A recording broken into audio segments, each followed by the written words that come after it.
Now, let's go back in time. It's 1974.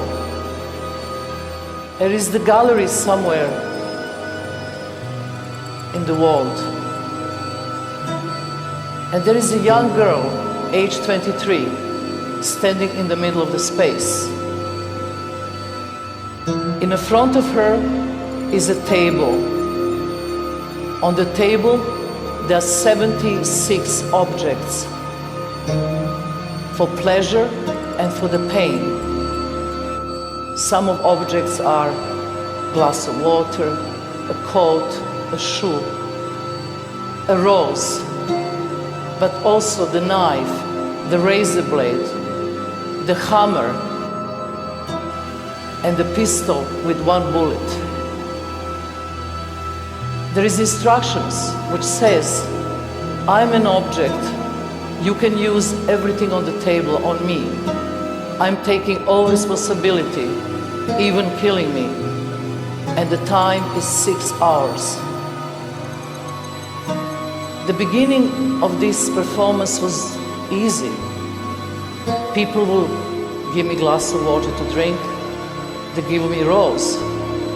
But after, very soon, there was a man take the scissor and cut my clothes. And then they will take the thorns of the rose and stick in my stomach.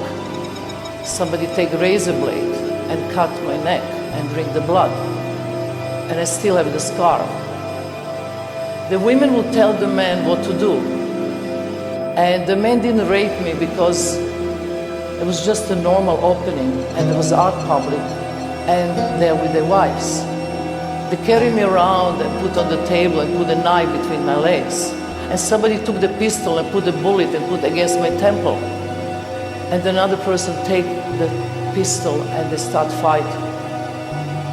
And after 6 hours was finished, I start walking towards the public. I was a mess. I was half naked, I was full of blood and tears was running in my face. And everybody escaped. They just ran away. They could not confront myself with myself as a normal human being. And then, what happened is I went to the hotel. It was at 2 in the morning. And I looked myself in the mirror. And I had a piece of gray hair. All right, please take your blindfolds. Welcome to the performance world. First of all, let's explain what is the performance. So many artists, so many different explanations, but my explanation of performance is very simple. Performance is mental and physical construction that performer make in a specific time, in a space, in the front of audience, and then energy dialogue happen. The audience and the performer make the piece together. And the difference between performance and theater is huge. In the theater, the knife is not the knife, and the blood is just ketchup. In the performance, the blood is the material, and the razor blade or knife is the tool. This is all about being there in the real time, and you can't rehearse performance because you can't do many of these times things twice, ever.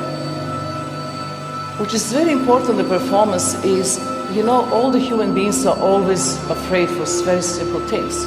We are afraid of suffering, we are afraid of pain, we are afraid of mortality. So what I'm doing, I'm staging this kind of fears in the front of audience. I'm using your energy. And with this energy, I can go and push my body as far as I can. And then I liberate myself from these fears. And I'm your mirror. If I can do this for myself, you can do for you. After Belgrade, where I was born, I went to Amsterdam. And I've been doing performances since last 40 years. And here I met Ulay, and he was the person I actually fall in love. And we made for 12 years performance together. You know, the knife and the pistols and the bullets I exchange into love and trust. So to do this kind of work, you have to trust the person completely, because this arrow is pointing my heart. So heart is beating and adrenaline is rushing and so on. It's about trust. It's about total trust to another human being. Our relation was 12 years, and we worked on so many subjects about male and female energy, and as every relation comes to an end, ours went too. We didn't make phone calls like a normal human being do and say, you know, this is over. We walked Great Wall of China to say goodbye. I start from the Yellow Sea, and he starts from the Gobi Desert. We walked, each of us, 3 months, 2,500 kilometers. It was the mountains, it was difficult, it was climbing, it was ruins, it was, you know, going through the 12 Chinese provinces. This was before China was open in '87. And we succeed to meet in the middle to say goodbye. And then our relation stopped. And now I completely changed the way how I see the public. And one very important piece I made in those days, it was Balkan Baroque. And this was the time of the Balkan Wars. And I wanted to create some very strong, charismatic image, something that can serve for any war, any time, because Balkan War now is finished, but there's always some war somewhere. So here I'm washing 2,500 big cow bloody bones. You can't wash the blood. You never can wash shame of the wars. So I'm washing these 6 hours, 6 days, and worms are coming on these bones and become impossible, an unbearable smell. But then something stays in the memory. I want to show you the one who really changed my life. And this was the performance in MoMA, which just recently I made. This performance, when I say to the curator, I'm just going to sit at the chair, and there will be empty chair in the front, and anybody from the public can come and sit as long as they want. The curator said to me, that's ridiculous. You know, this is New York. This chair will be empty. Nobody have time to sit in the front of you.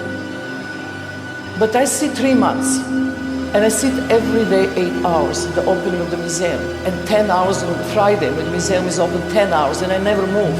And I remove the table, and I'm still sitting. And this changed everything. This performance, maybe 10 or 15 years ago, would nothing happen. But the need of people to actually experience something different.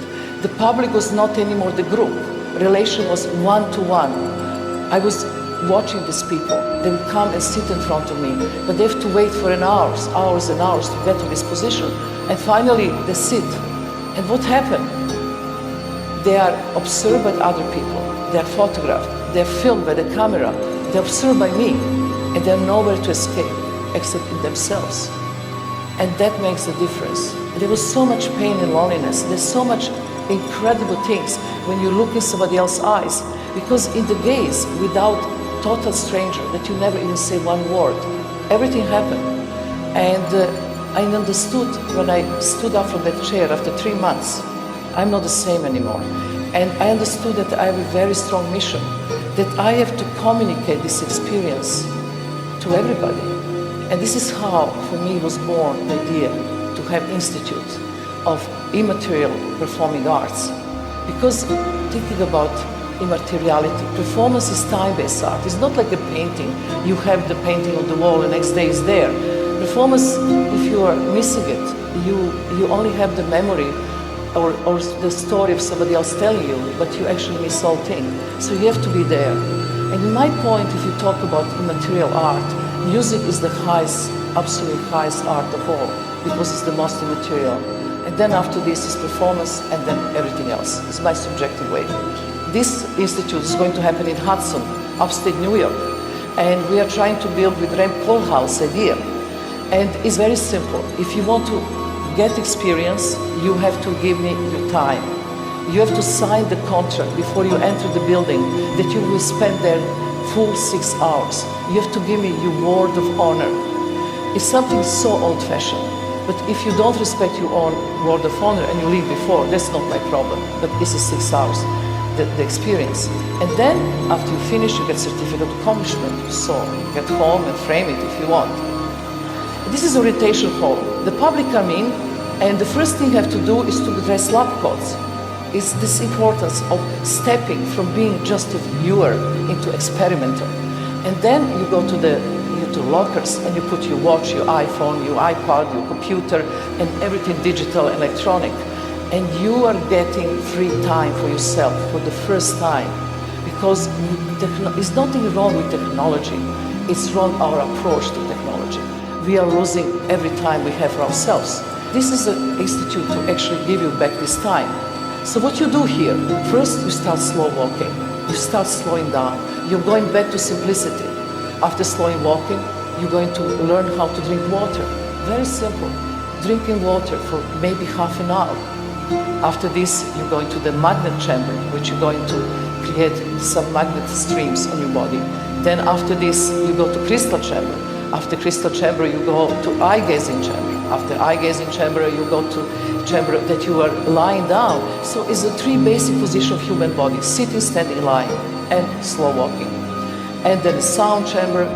And then after you saw all this and prepare yourself mentally and physically, then you are ready to see something long duration, like in immaterial art. It can be music, can be opera, can be theater piece, can be film, can be video, dance. You go to the long durational chairs because now you're comfortable. And in long durational chairs, you're transported to the big place where you're going to see the work. And if you fall asleep, which is very possible because it's been a long day, you're going to transported to the parking lot. And you know, sleeping is very important. In sleeping, you're still receiving art. So in the parking lot, you stay for a certain amount of time. And then after this, you just, go back and see more of the things you like to see or go home with your own certificate. So this institute is, right now, is virtual. Right now, I am just making my institute in Brazil, then it's going to be in Australia, and then it's coming to here, to Canada and everywhere. And this is to experience kind of simple method, how you go back to simplicity in your own life. Counting rice will be another thing. If you count rice, you can make life too. How to count rice 6 hours? It's incredibly important. You go through this whole range of being bored, being angry, being completely frustrated, can't finish the amount of rice you're counting, and then this unbelievable amount of peace you're getting with satisfying work is finished, or counting sand in the desert, or having the sound isolated situation, that you have headphones that you don't hear anything, and you're just there together without sound, with the people experiencing silence, just a simple silence. We are always doing things we like in our life. And this is why we are not changing. We do things in life, just nothing happens if you always do things the same way. But what my method is to do things I'm afraid of, the things I fear, the things I don't know, to go to territory that nobody ever been. And then also to include the failure. I think failure is important because if you experiment, you can fail. If you don't go into that area and you don't fail, you are actually repeating yourself over and over again. And I think that the human being right now need a change. And the only change to be made is a personal level change. You have to make a change on yourself, because the only way to change consciousness and to change the world around us is to start with yourself. It's so easy to criticize how is different the things in the world and are not right. And the governments are corrupted, and there's hunger in the world, and there's wars and killing. But what we do on the personal level, what is our contribution to this whole thing? Can you turn to your neighbor, the one you don't know, and look at them 2 full minutes in the eyes right now?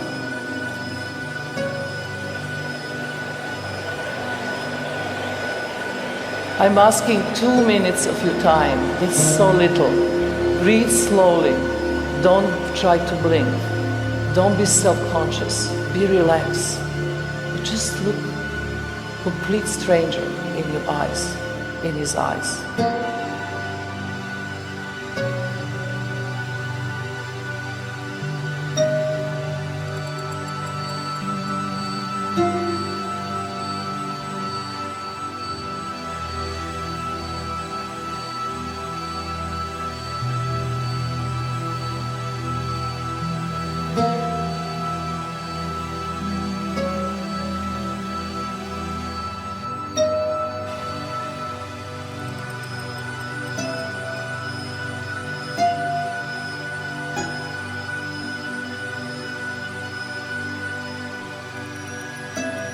Thank you for trusting me.